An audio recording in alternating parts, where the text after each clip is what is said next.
Hoje eu vou retomar com vocês dois agrupamentos que ocorrem no estudo de literatura que são muito comuns. O agrupamento por períodos, por correntes literárias e o agrupamento por gêneros.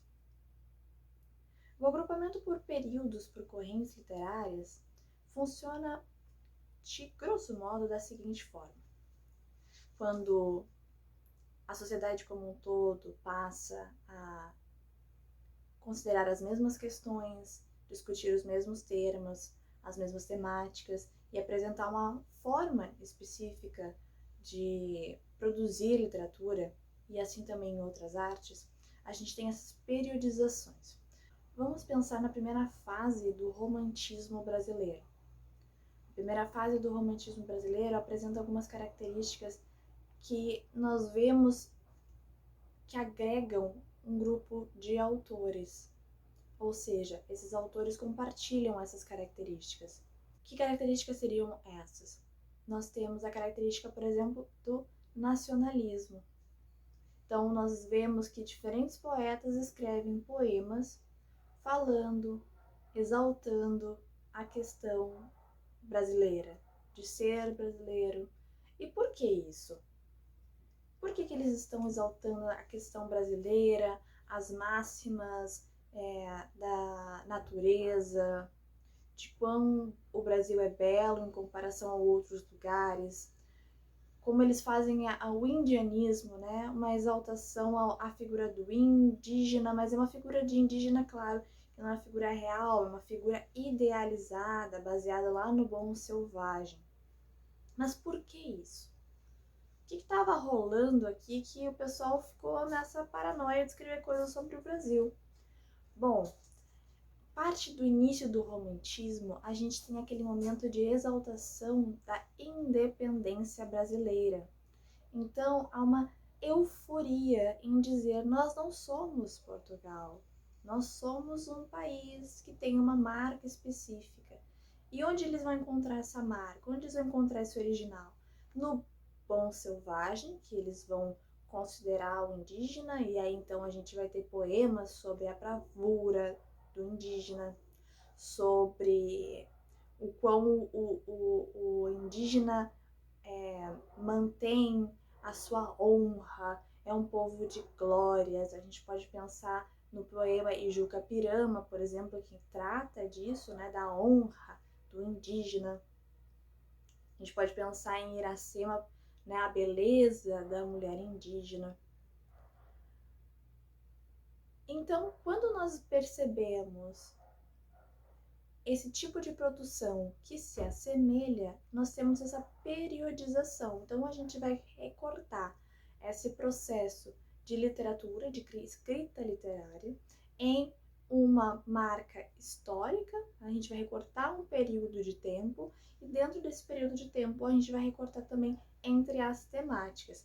Isso quer dizer que na época só existiam poetas e escritores que estavam focados a essas temáticas? Não. Mas o que acontece é que muito provavelmente esses outros que estavam fazendo outras coisas, muito provavelmente voltados a uma vertente mais antiga, já passada, descontextualizada com a época, acabam não entrando nos livros didáticos, por exemplo. A segunda fase do romantismo, nós temos o mal do século. Nós temos, então, uma fase mais intensa, mais densa do romantismo. Devemos curtir a vida e os amores ficam mais intensos, né? E por causa de várias questões de salubridade, esses poetas tendem a morrer mais cedo também. Então tem essa euforia da juventude. Então a gente tem marcas, né? Percebam que aqui eu estou citando uma periodização histórica, né? Um período, um movimento que é o romantismo, e mesmo dentro do romantismo há essa necessidade, talvez porque ele tenha se estendido um pouco, mas não necessariamente, de marcar algumas vertentes dentro dele. Então a gente teria a primeira fase romântica, a segunda fase romântica, a terceira fase romântica.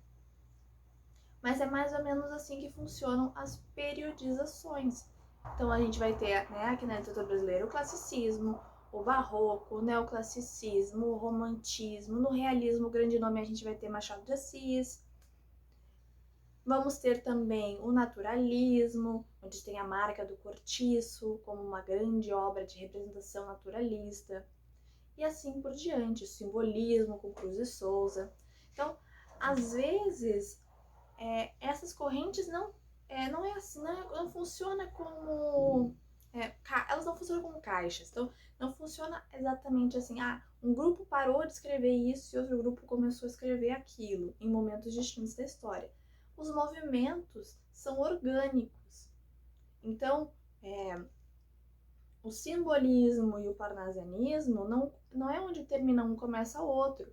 Às vezes um movimento pode ser inclusive a resposta para outro movimento. O realismo, ele é uma resposta para o romantismo em vários graus, porque ele desmente alguns fatores do romantismo, ele vai justamente tratar de fatores opostos. É como se fosse um pêndulo. A gente está nesse lugar aqui e passa para esse, mas há o caminho de intermédio. O próprio Machado de Assis começa como um escritor de romances românticos. A gente tem, por exemplo, Helena, que é um romance romântico do autor, até que então ele adentra com Brás Cubas ao realismo e termina com o seu último livro, que é o Memorial de Aires. Então, essas periodizações têm transições, sim.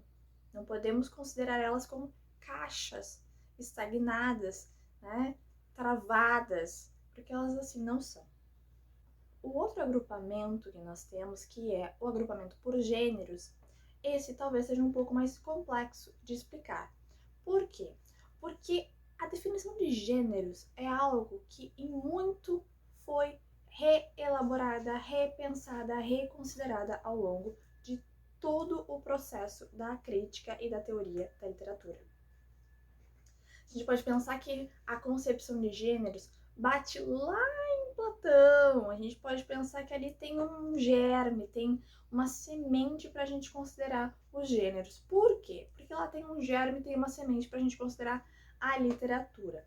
Ainda que, lembrem-se, na época nós não falávamos a palavra literatura. A palavra literatura vai ser empregada para o que nós conhecemos hoje como literatura depois do século XVIII. Naquela época se chamava poética. Tá? Lembrando que a gente está falando ali do mundo grego, a palavra literatura vem do mundo romano e significava letra. O que significa também que por muito tempo, ali no século XVIII, quando a gente começou a usar a palavra literatura, nós nos referíamos apenas aos textos escritos. Hoje nós temos uma consciência muito mais apurada, onde consideramos também a literatura oral como literatura, certo? Então não é apenas a palavra escrita que está em jogo quando nós consideramos literatura. Mas voltando a gêneros. Bom, a própria palavra gênero também vai ter essa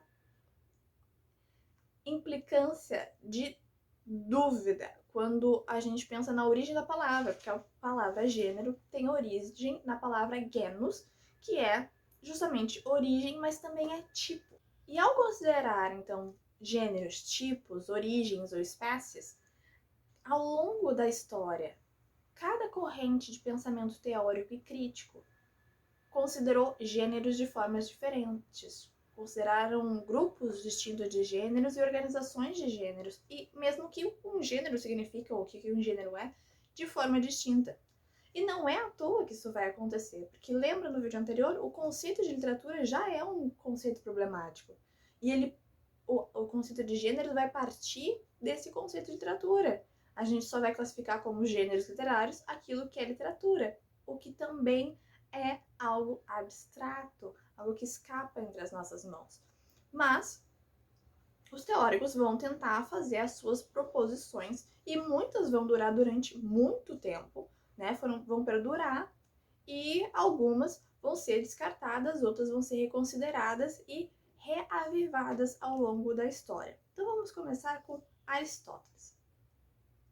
Ainda que eu tinha falado de Platão, mas o Platão não tem um pensamento ainda muito específico, tá? Ele chega a separar uma certa tríade de gêneros, ele chega a ensaiar qualquer coisa nesse sentido, mas ele não se detém a isso. Vamos lembrar que Platão não gostava de poética, ele achava que poética era uma coisa ruim para o ser humano, que desviava o ser humano da grande verdade, da realidade. Já o Aristóteles, que apesar de ter sido, né, estudado com Platão, já o Aristóteles acha que não, ele acha que a poética é uma coisa legal, que inclusive é uma forma de ressignificar o real e de trabalhar o real. Então, é sim uma forma de conectar o humano ao real. Mas vamos ver. O que a gente vê na escrita do Aristóteles? Porque ele tem um livro para literatura, mais especificamente para falar do drama, tá? Do teatro dramático. Mas o Aristóteles deixa ali escapar que haveria pelo menos três tipos de gêneros, tá? Ele fala da epopeia, né? O poema épico, ele chega a escrever algumas considerações sobre a epopeia em comparação com o texto dramático, então a gente teria ali a epopeia. A gente teria, então, o teatro, onde se encaixa comédia e tragédia, tá? Ou o drama, né? Onde se encaixa comédia e tragédia, o teatro. E o ditirambo, que seria um poema lírico que perpassa por... tem uma ancestralidade que vem de rituais místicos, de folclore, de encontro com a música, né? E aí a gente pode pensar que aquilo ali tá uma poesia, tá? Mas ele não fala isso, Aristóteles não fala isso. Teve muito teórico que veio depois dizendo que Aristóteles falou que tinha o gênero do teatro, tinha a epopeia e tinha o gênero lírico. Ele não chega a falar isso. Digamos que ele não teve tempo naquele momento de escrever sobre isso, e não era a intenção dele também, que ele queria falar da tragédia, né? Que a cereja do bolo do Aristóteles é a tragédia. Mas vamos continuar. O que o Aristóteles vai falar aqui? Ele vai fazer uma importante distinção entre o teatro e a epopeia. Ele vai falar que a epopeia ocorre por narração, tá? Então a gente vai ter ali então a figura do bardo que vai fazer essa narrativa, que vai nos contar uma história. Já o teatro, que é formado pela comédia e pela tragédia, vai ser uma história contada por atores. Então essa distinção por atores versus narração é muito importante desde Aristóteles, tá? E aí, como eu disse, fica a entender ali uma possibilidade de lirismo para o ditirambo, mas ele não tece considerações sobre isso. Na Roma Antiga, nós temos o Horácio, e o Horácio vai fazer o quê? Lembra do vídeo anterior? O Horácio vai propor a forma de bolo. Ele vai dizer que não só os gêneros são distintos, como eles devem ser mantidos de forma distinta.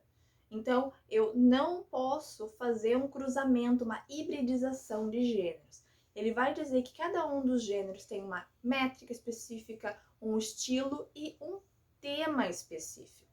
Ele vai dizer que se eu quero usar um tema melancólico, eu tenho que usar o gênero tal, com o estilo tal, com a métrica tal, na estrutura tal. Eu não posso fazer cruzamentos de gêneros. E aí, se a gente for pensar, vamos pensar no Shakespeare, que veio muito tempo depois.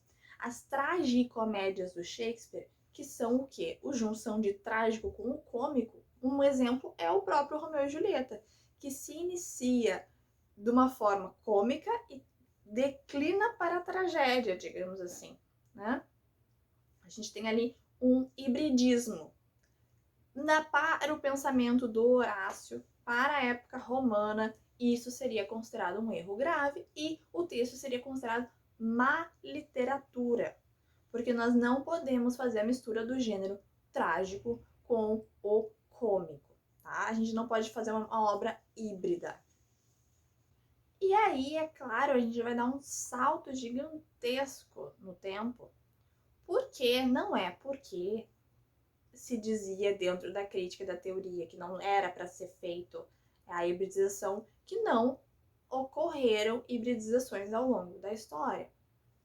A gente vai ver ali na época medieval, não a questão da hibridização em si, mas a gente vai ver o auge, né, da criação literária, da questão do poema, né, do trovadorismo, que dá um outro olhar, uma outra forma para a literatura, porque a gente vai ver nos gregos um enfoque bastante no teatro e na epopeia, não que eles não tivessem a parte lírica, eles tinham, mas lembra que o Aristóteles já considerava a tragédia como o gênero superior a outros.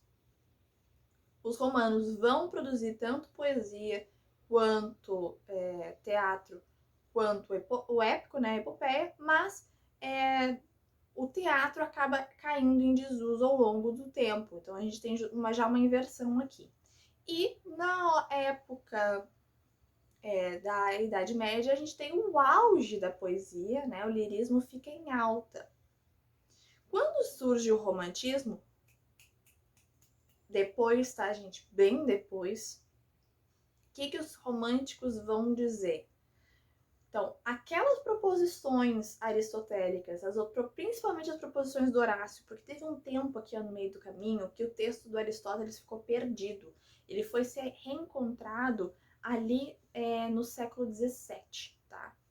Então ele ficou ali perdido, foi reencontrado no século XVII. E o que acontece com o texto do Aristóteles quando ele é reencontrado? O pessoal vai ler o texto do Aristóteles como era a escrita dos romanos, forma de bolo. Então vai entender que o Aristóteles estava sendo prescritivo, estava fazendo um dogma.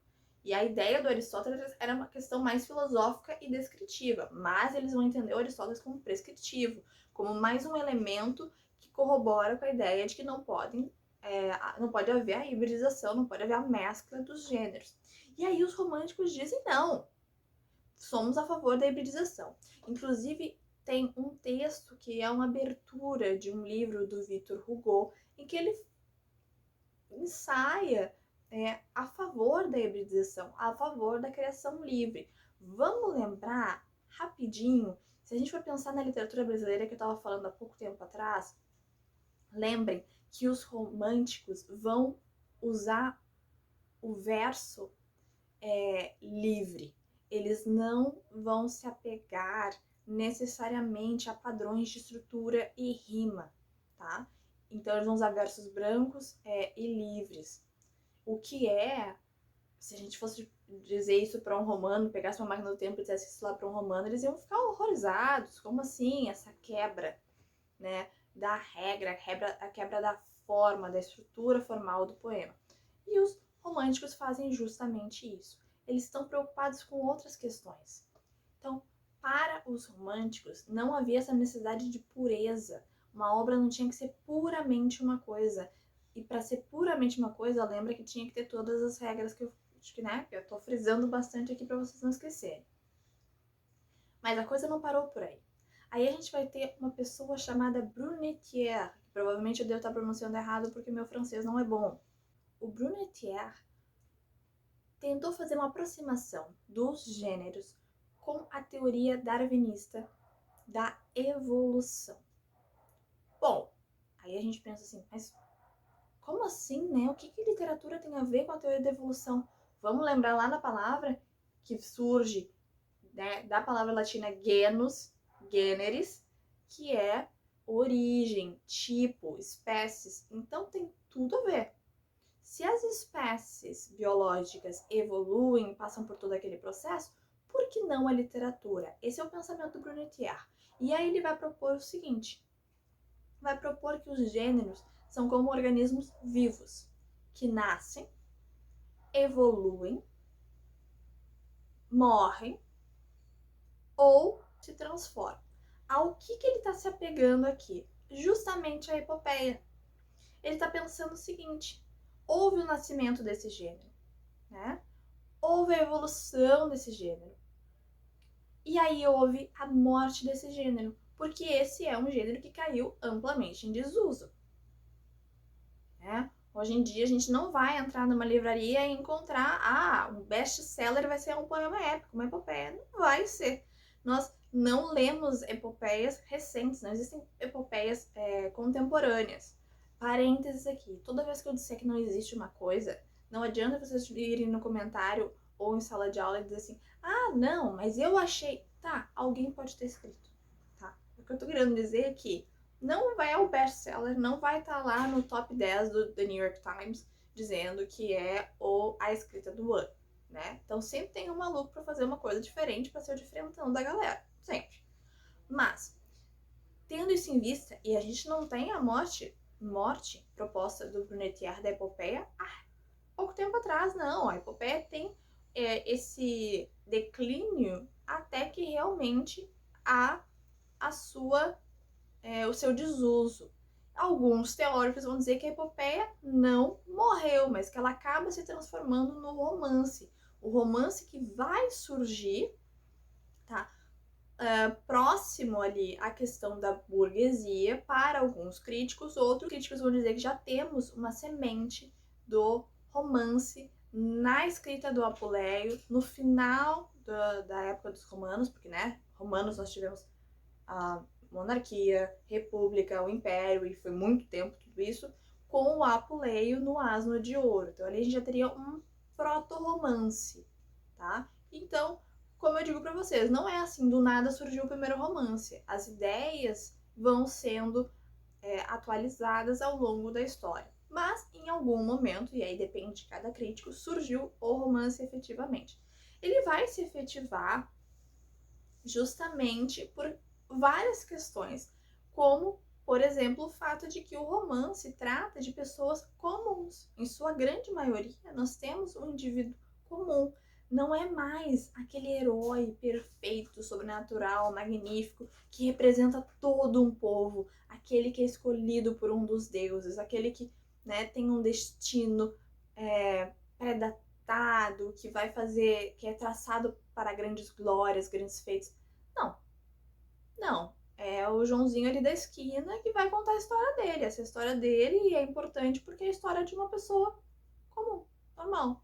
Ainda que depois a gente vai ver que essa ideia do Brunetière tenha incomodado muitas pessoas, o que ele faz é trazer aquela divisão tripartida que a gente tem lá no grego clássico. Ele retoma essa divisão para pensar então em 3 gêneros, assim, de modo mais específico, que seria o drama, o épico e o lírico. Então, depois do Brunetière, a gente vai ter o Croce. O que o Croce, que é italiano, vai dizer? Bom, ele fica horrorizado com a ideia do Brunetière e diz que o problema da teoria de gênero é a consideração de gêneros enquanto substantivos. Segundo o Croce, gêneros deveriam ser entendidos como adjetivos. Então, adjetivações àquelas obras e não substantivos. Ou seja, nesse sentido, ele está dizendo o quê? Que gêneros não necessariamente são uma caixa específica em que a gente vai colocando coisas dentro, mas talvez sejam etiquetas, rótulos que nós possamos identificar em uma obra ou em outra. Para o Croce, a questão do gênero pode ser útil para a história da literatura. E aí, aqui a gente pode vincular com a questão do período. Por quê? Porque o Croce diz o seguinte: se a gente for pensar então em gêneros como adjetivos, como possibilidades da gente classificar, qualificando um texto, e aqui eu não estou dizendo qualificando como se fosse ruim ou bom, tá? Mas dando uma característica àquele texto, dizendo, tem essa característica aqui. Ele diz que isso vai ser útil justamente para a periodização literária, para o estudo da história da literatura. Porque a partir disso seríamos capazes de compreender então o que era mais caro, o que era mais importante para determinada época. É claro que nada parou por aí. Depois disso nós tivemos o formalismo russo, nós tivemos algumas outras correntes teóricas que tentaram observar o gênero. Dizem muitos críticos e teóricos que o formalismo russo, na verdade, não estava muito preocupado com a questão da literatura e sim com a questão da literariedade, e que isso teria influenciado a forma como eles observavam os gêneros.